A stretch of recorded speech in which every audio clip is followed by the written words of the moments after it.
본문은 바벨론의 후신인 바사 제국 아수에로 왕이라는 분이 나라를 다스리고 있을 때의 얘기입니다. 이 왕이 어느 날 저녁에 잠이 오지 않아서 신하에게 궁중에서 기록한 소위 왕의 일기를 가져오게 합니다. 그리고 읽어보라고 얘기합니다.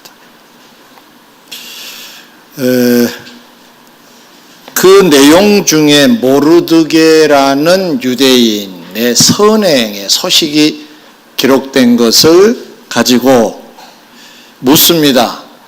이때 이 선행을 감사 표시를 했느냐? 그러지 못했습니다. 그래서 그에게 이제 선행에 대한 보답을 하는 그런 내용으로 기록되어 있습니다.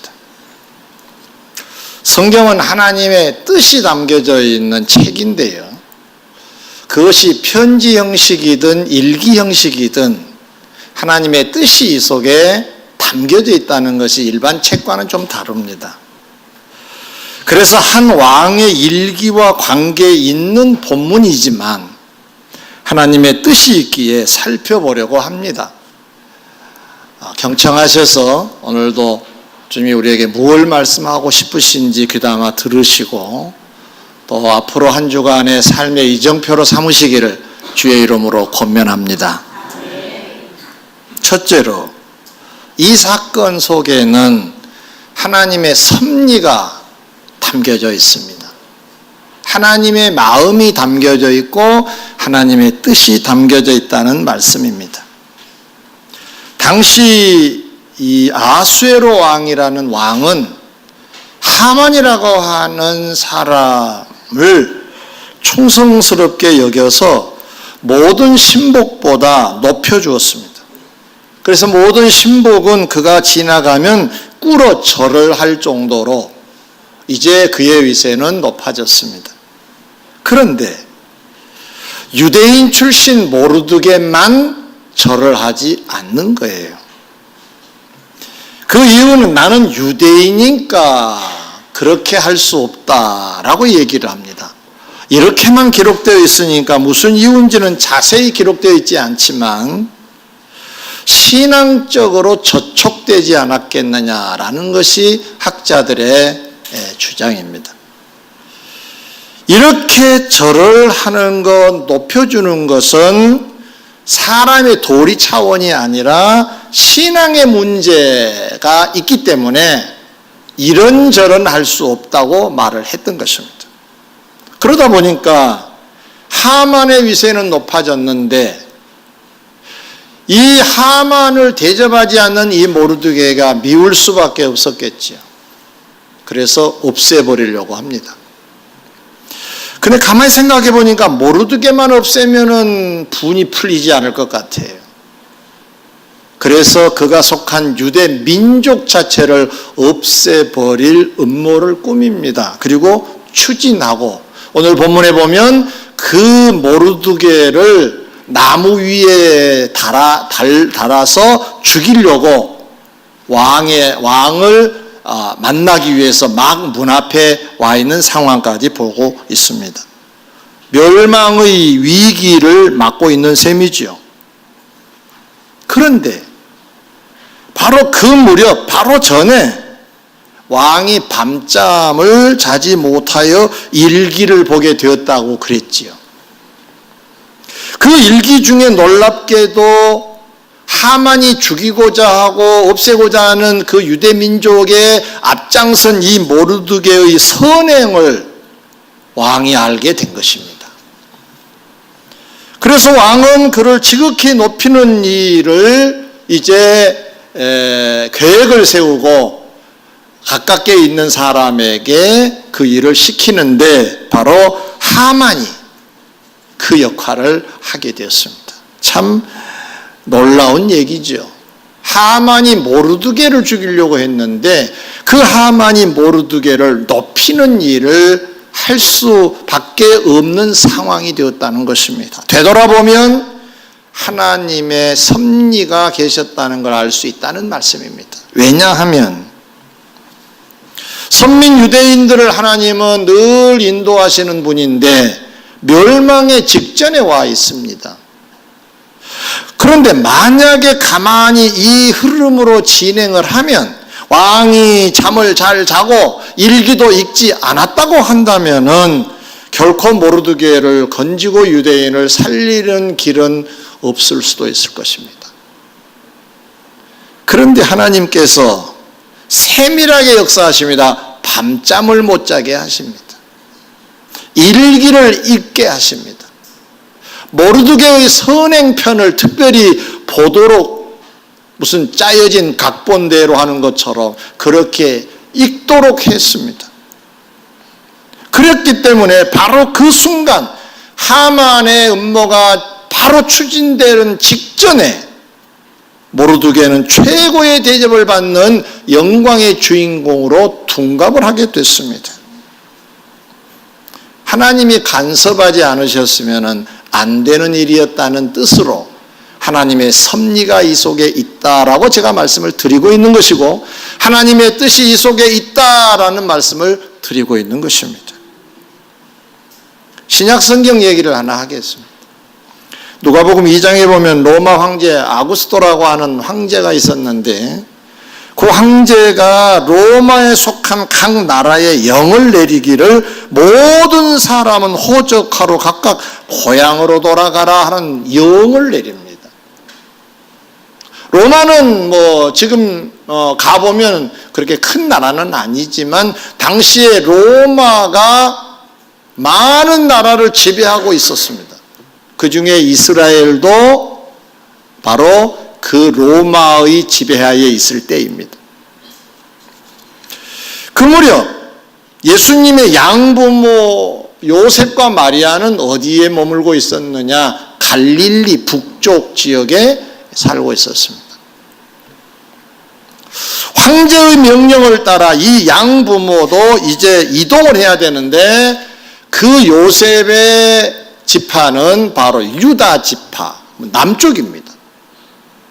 그리고 이제 고향 땅이 베들레헴 땅입니다. 그리로 가야만이 했습니다.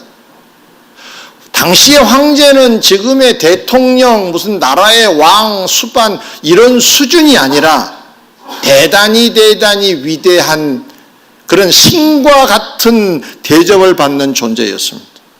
안 가면 큰일 납니다. 가야만이 됐습니다.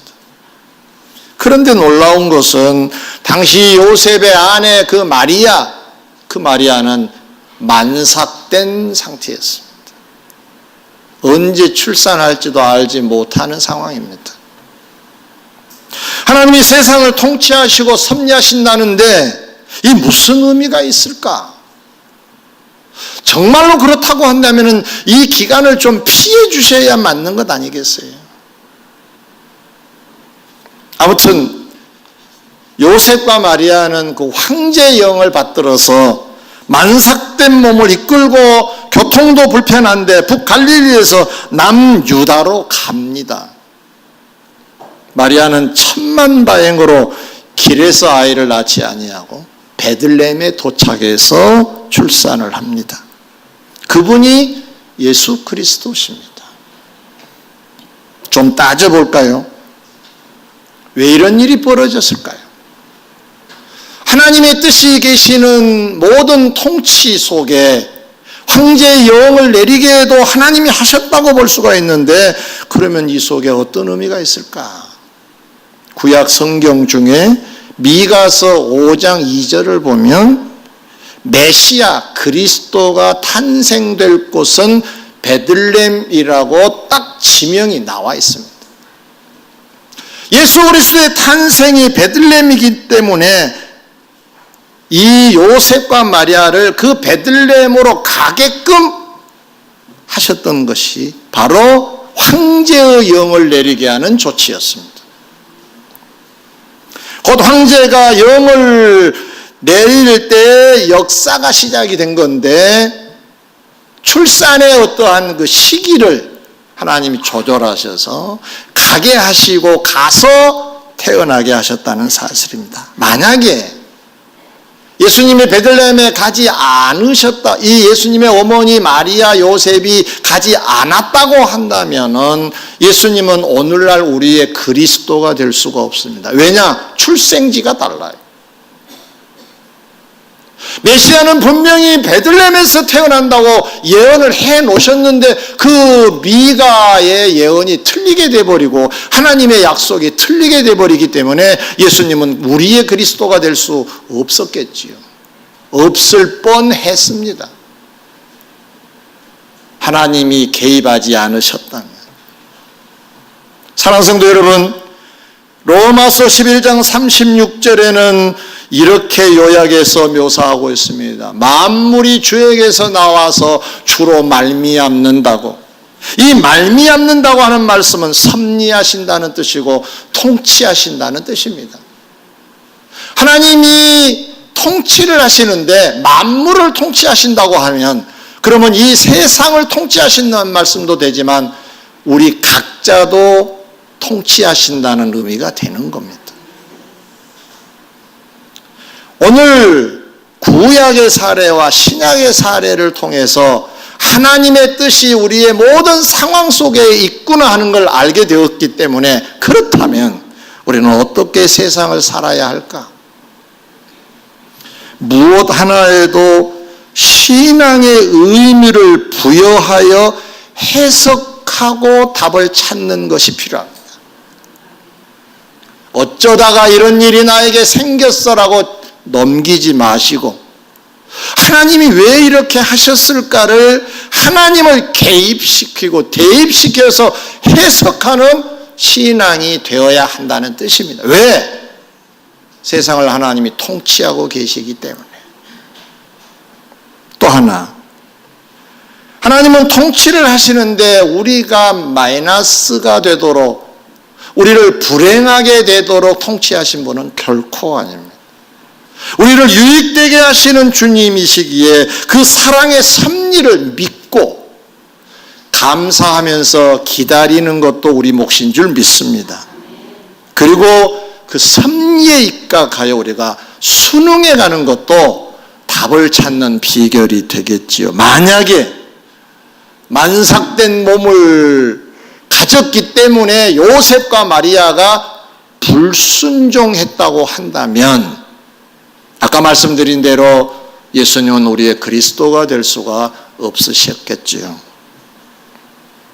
모든 면에서 가장 적절하게 가장 좋은 것을 주실 것이기 때문에 조급해하지 말고 감사함으로 이해가 잘 안 돼도 기다리는 저와 여러분들이 되시기를 바랍니다.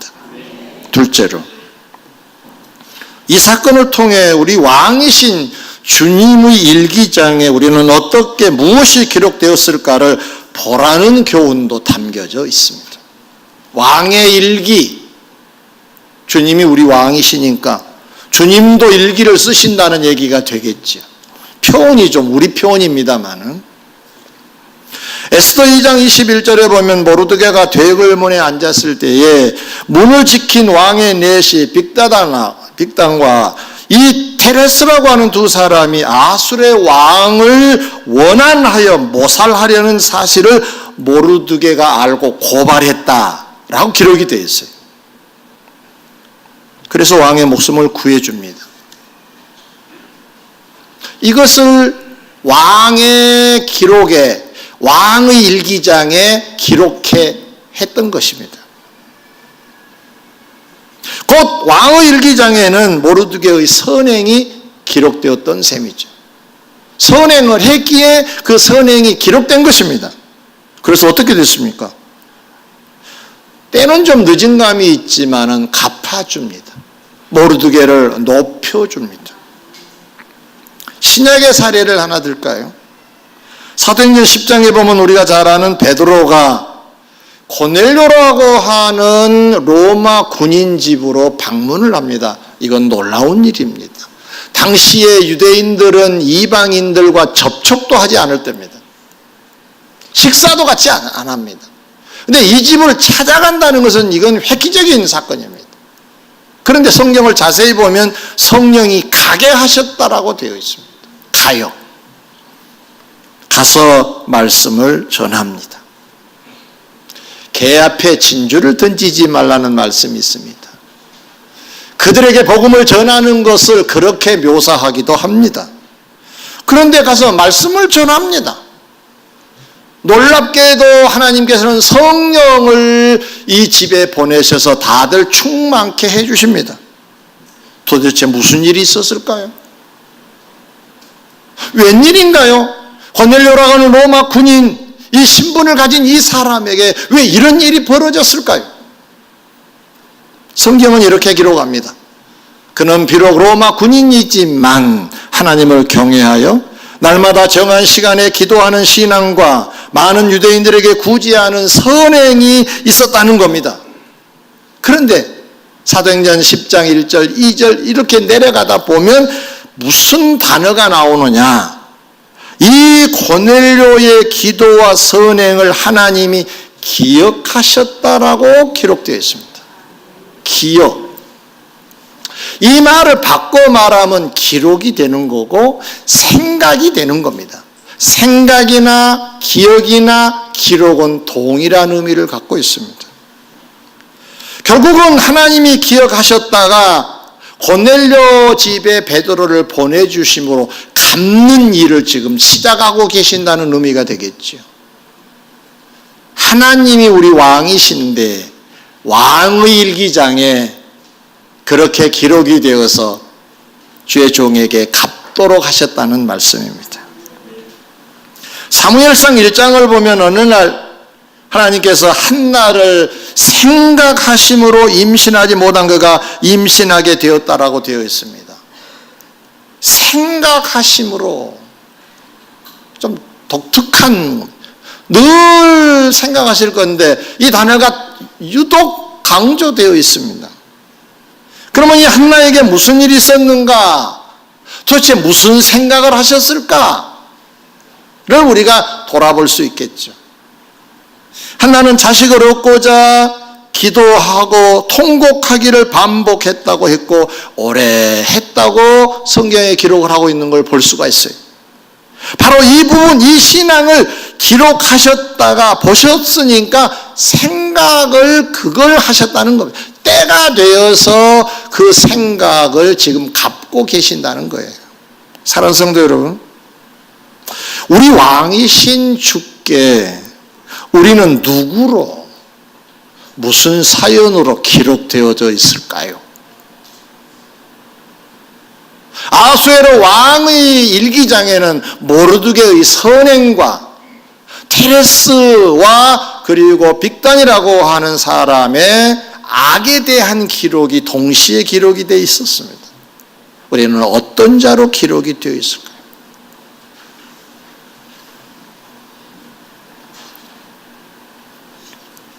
모르드게처럼 왕을 이롭게 한 자로나 한나처럼 기도한 자로나 고넬료처럼 기도와 선행한 자로 남는다면, 기록이 된다면 때를 따라 생각과 기억하셔서 갚아주시겠지만, 그러지 않다면, 갚을 게 없으면 갚아주시는 일이 없으시겠죠. 그러므로 주님이 갚아주실 것이 많도록 아름다운 신앙 생활을 하시기를 주의 이름으로 권면합니다. 오늘도 기회입니다. 예배를 잘 드리면 또한 기록이 되겠지요. 오늘 만나는 아름다운 성도의 교제에 사랑으로 교제한다면 또한 기억하시고 기록하시겠지요. 아름다운 내용들이 기록되어지기를 주의 이름으로 축원합니다. 세 번째, 마지막으로 이 사건을 통해 한 개인의 일기장에 무엇이 기록되어 있다는 것을 보여주고 계시는데, 이걸 우리로 좀 입장을 바꿔서 생각해 보자는 겁니다. 우리 일기장에 누가 무엇으로 기록되어 있을까요? 여러분의 추억 속에는 누가 있으신가요? 여러분의 기억 속에, 여러분의 생각 속에는 누가 어떤 자로 기억되고 생각나고 기록이 되어 있을까요? 이것을 보고 따라서 갚으라고 하는 것이 본문의 교훈 중에 하나입니다. 아수에르 왕이 자기에게 좋은 일을 한 모르드게 그에게 갚았잖아요. 왕위를 떼버리면 개인이 되는 겁니다. 그의 일기장에 이 사람이 있어서 갚은 것처럼 우리도 우리 일기장에 누군가가 아름다운 내용으로 남아있다면 갚으라는 교훈입니다. 열왕기하 4장에 보면 수넴 동네 한 여인이 그 동네를 출입하는 주의 종 엘리사를 강권하여 억지로 음식을 대접하고 또 엘리사를 위해 방도 새로 만들고 쉴 만한 공간을 마련해 주는 봉사를 합니다. 그 대접을 받은 엘리사는 그 여인이 너무 친절하고 다정하고 정성을 다하고 너무너무 세밀하게 자기를 섬겨주는 것이 고마워서 함께 다니는 종 게하시에게 묻습니다. 저 여인을 찾아가서 우리가 도울 일이 있는가를 알아보라고. 무엇이든지 애로사항이 있으면 말하라고. 높은 사람들도 알고 있으니까 우리가 해결해 줄 테니까 말하라고. 게하시가 그 여인을 찾아가서 얘기합니다. 그러자 그 여인의 반응은 뜻밖에도 저는 백성 중에 잘 먹고 살고 있으니 걱정하지 마세요. 저는 뭘 바라고 대접한 건 아닙니다. 이 입장을 표명합니다. 엘리사는 그래 그리고 멈추지를 않았습니다. 게하시 보고 다시 지시를 내리기를 네가 그러면 살펴봐라. 저 여인이 소원이 없다면 네가 한번 봐라. 그럼 뭐가 부족한 것이 있는 한 네가 좀 살펴가지고 나한테 보고해달라. 그렇게 얘기합니다. 여러분, 엘리사가 왜 이렇게 지금 안달입니까? 왜 이렇게 지금 열심입니까? 안 도와주면 큰일 나는 것처럼 도와줄 마음을 지금 왜 이렇게 품고 있는 겁니까? 한 번 물었으면 대접이 됐으니까 끝나도 되는데 왜 다시 물어오게 합니까?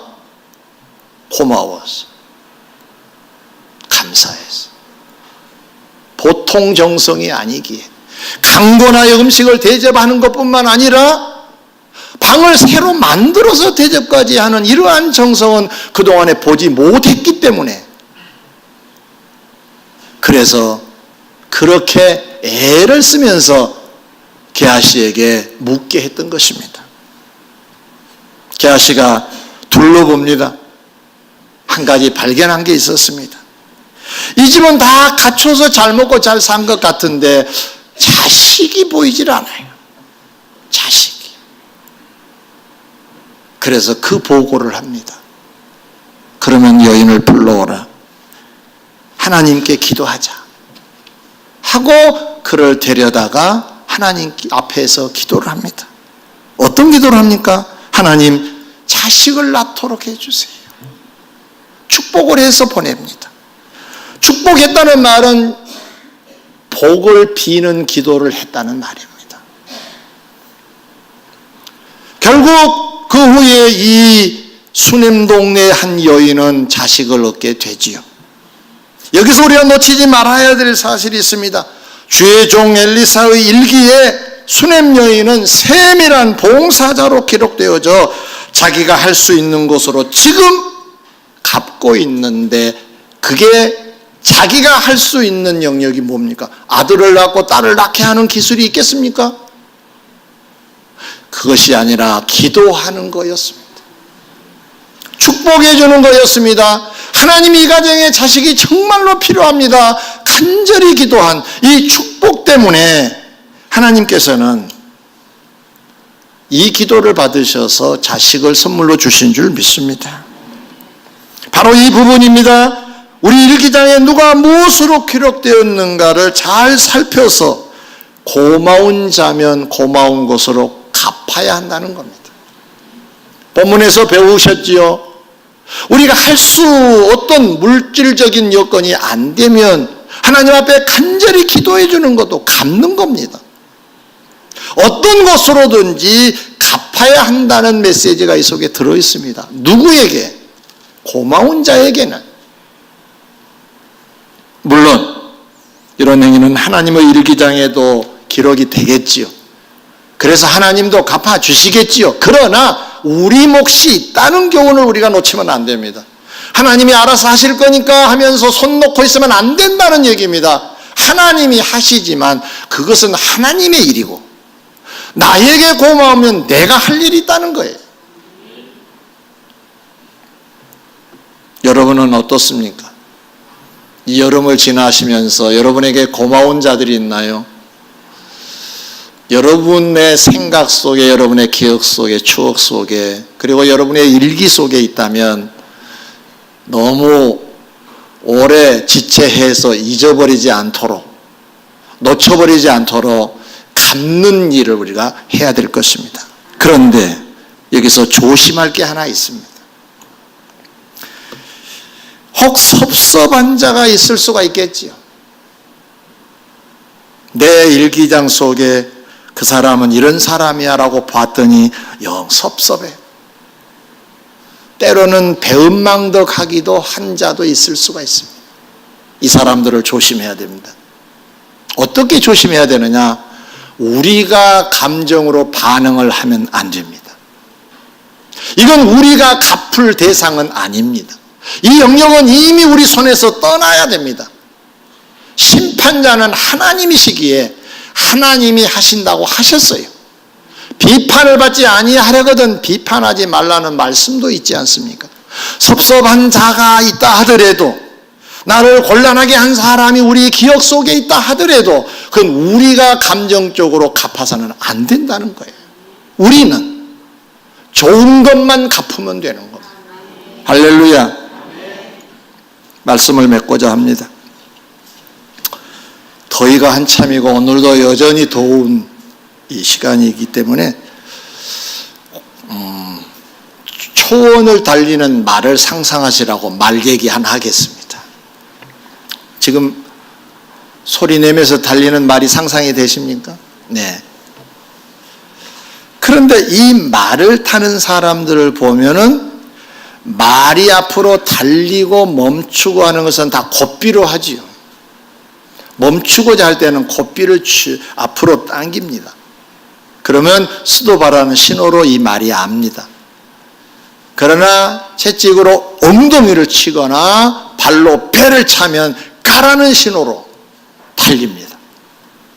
그런데 갑작스러운 장애물이 생겨서 말이 멈춰야 할 때 고삐를 앞으로 당기겠죠. 이때 조심해야 된다고 합니다. 왜냐하면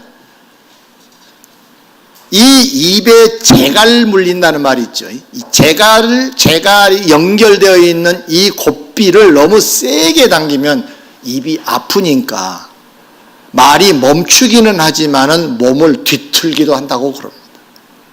그래서 초보자가 주로 낙마를 하는 경우가 이때라고 합니다. 본능적으로 말도 힘이 들고 아프니까 움직일 거 아니에요.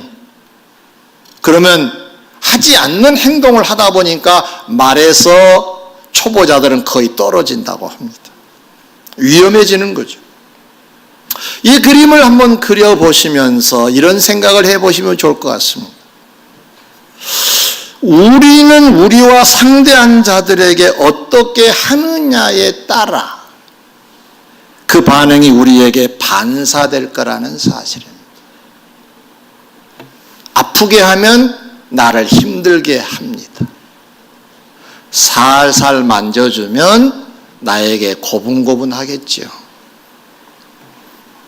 말씀을 맺습니다. 상대의 일기장에 귀한 자로, 소중한 자로, 사랑스러운 자로, 존경스러운 자로 기록이 되시기를 주의 이름으로 축원합니다. 그러면 좋은 게 돌아오겠죠. 반대로 우리 일기장에 아름답게 기록된 자들은 무엇으로든지 갚아야 할 줄 믿습니다. 우리 일기장에 귀한 자가 있는지, 소중한 자가 있는지, 사랑스러운 자가 있는지, 존경스러운 자가 있는지를 돌아보고 있다면 해당된 것으로 갚아야 한다는 것입니다. 우리를 힘들게 하고 헛게 하는 자들은 우리가 갚는 건 아니라는 말씀 명심하셔서 주님의 일기장 속에, 나의 일기장 속에 나는 어떤 존재일까? 저들의 일기장 속에 나는 어떤 자로 지금 기록되었을까도 깊이 생각해 보시고 다시 한번 선한 결심들을 하시는 이 시간 되시기를 주의 이름으로 축원합니다. 기도하겠습니다.